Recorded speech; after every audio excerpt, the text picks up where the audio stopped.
அனைவருக்கும் வணக்கமா. இன்னைக்கு நம்ம ஒரு நல்ல பதிவு தான் பார்க்க போறோம். அதாவது நம்ம தம்ப்லைன் பார்த்துட்டு நீங்க வந்திருப்பீங்க.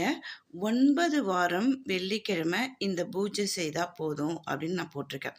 அதாவது நம்ம வீட்ல லக்ஷ்மி கடாட்சியம், பணப்பிரச்சனை இருக்கக்கூடாது அப்படின்னாவே நம்ம தினந்தோறும் காலை மாலை விளக்கேற்றுவோம்.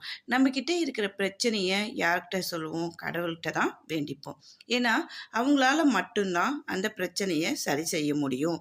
மன நிம்மதியாக இருக்கட்டும், பணப்பிரச்சனையாக இருக்கட்டும், நகை பிரச்சனை அல்லது நம்ம வீட்டில் இருக்க குடும்ப பிரச்சனை எதுவாக இருந்தாலும் நம்ம கடவுள்கிட்ட தான் முறையிடுவோம். அப்படிப்பட்ட பிரச்சனைகளை தீர்க்கிற கடவுள்கிட்ட தான் நம்ம இந்த பூஜையும் செஞ்சு நம்மளுடைய பிரச்சனைகளை தீர்த்துக்க போகிறோம். நான் நிறைய சம்பாதிக்கிறேம்மா, ஆனால் என் வீட்டில் விரைய செலவு வந்துக்கிட்டே இருக்குது. பணமே வீட்டில் தங்கவே மாட்டேங்குது. நான் என்ன தான் பண்ணுறதுன்னு தெரியல. ஒரே பிரச்சனையாக இருக்குது. எப்போவாது கடன் வாங்கிட்டே தான் இருக்கிறேன். வாங்கின கடனை திருப்பி கொடுக்கவே முடியல. ஏதாவது ஒரு ரூபத்தில் அந்த பணம் கரைஞ்சிருது. நாங்கள் ஒன்று நினைக்கிறோம், அது ஒன்று நடக்குது அப்படின்னு சொல்கிறவங்களுக்காக தான் இந்த பதிவு. எளிமையான பரிகாரம் தான் நம்ம செய்ய போகிறோம். இதுக்காக எதுவுமே நம்ம செலவு பண்ண போகிறதில்ல. எப்பயுமே வீட்டில் நம்ம பூஜை செய்வோம். இதை வெள்ளிக்கிழமை மட்டும் 9 வாரம் எடுத்து நம்ம செஞ்சோம் அப்படின்னம்னா ரொம்பவே விசேஷங்க. அந்த வெள்ளிக்கிழமை கூட நம்ம நல்ல வளர்பிறையாக பார்த்துக்கோங்க. நல்ல ஒரு அதான் எல்லா வெள்ளிக்கிழமையிலும் செய்யலாம். ஆரம்பிக்கிறப்ப ஒரு வளர்பிறை வெள்ளிக்கிழமையாக இருந்தால் ரொம்ப விசேஷங்க. இல்லைம்மா எங்களுக்கு அந்த மாதிரி டைம் பார்க்க முடியல அப்படின்னா நீங்கள் எந்த வெள்ளிக்கிழமை வேணாலும் ஆரம்பித்து செய்யலாம், தவறு இல்லைங்க. ஒன்றுமே இல்லை. அதாவது ஒரு பித்தளை தட்டு எடுத்துக்கங்க. நம்ம வீட்டில் எல்லா வீட்லேயும் பித்தளை தட்டு இருக்கும். ரொம்ப சின்னதாக இருந்தால் போதும்.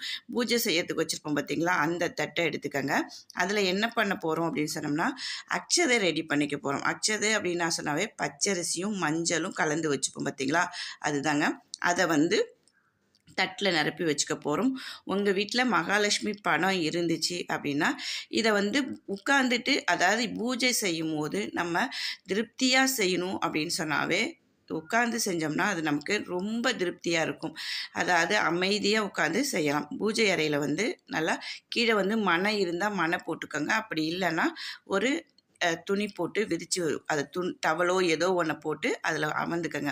அமர்ந்துக்கிட்டு என்ன பண்ணணும் அப்படின்னா, கீழே மகாலட்சுமி படம் இருந்தால் அந்த தட்டு மேலே அக்ஷதை வச்சுருக்கோம் பார்த்துருக்கீங்களா, அந்த தட்டு மேலே மகாலட்சுமி படத்தை வச்சுக்கணும். அதுக்கு முன்னாடி ஒரு கண்ணாடி பவுல் வச்சுக்கோங்க. மறுபடியும் சொல்கிறேன், கண்ணாடி பவுல் வச்சுக்கோங்க. அந்த பவுலை எடுத்து கண்ணாடி பவுல் எடுத்து வச்சுக்கோங்க. பக்கத்தில் குங்குமம் ஒரு பவுலில் வச்சுக்கோங்க. இன்னொரு பக்கத்தில் இன்னொரு இதில் மலர்கள், எந்த மலர் உங்கள்கிட்ட கிடைத்தாலும், செவ்வரி மலராக இருந்தாலும் சரி, மல்லிகை பூவாக இருந்தாலும் சரி, ரோஜா மலராக இருந்தாலும் சரி, எது உங்களுக்கு கிடைக்குதோ அதை எடுத்து வச்சுக்கோங்க. வச்சுக்கிட்டு உங்களுடைய வேண்டுதல், இப்போ நகம் வைக்கணும், பணப்பிரச்சனை எதுவாக இருக்குதோ அதை மகாலட்சுமி படத்துக்கு முன்னாடி அவங்க படத்தில் தொட்டு 108 தடவை அந்த பூவாலையும் குங்குமத்தாலையும் நீங்கள் அர்ச்சனை பண்ணிக்கிட்டே வரும்போது நீங்களே உணர்வீங்க உங்கள் வீட்டில் பிரச்சனைகள் படிப்படியாக குறையிறத. அது இல்லாமல் நல்ல விஷயங்களே நடந்துக்கிட்டே இருக்கும். நீங்கள் எதிர்பாராத நல்ல நல்ல விஷயங்கள்லாம் நடந்துக்கிட்டே வரும். இதை நம்பிக்கையோடு செஞ்சீங்க அப்படின்னாவே நம்ம எந்த ஒரு பரிகாரம் செய்கிறதா இருந்தாலும் நம்பிக்கை தாங்க. நம்பிக்கையோடு செய்கிற பரிகாரம் தாங்க நமக்கு பலிக்கும். இது நடக்கும் நடக்காது அப்படின்னு நம்ம நினச்சாவே அது நடக்காது.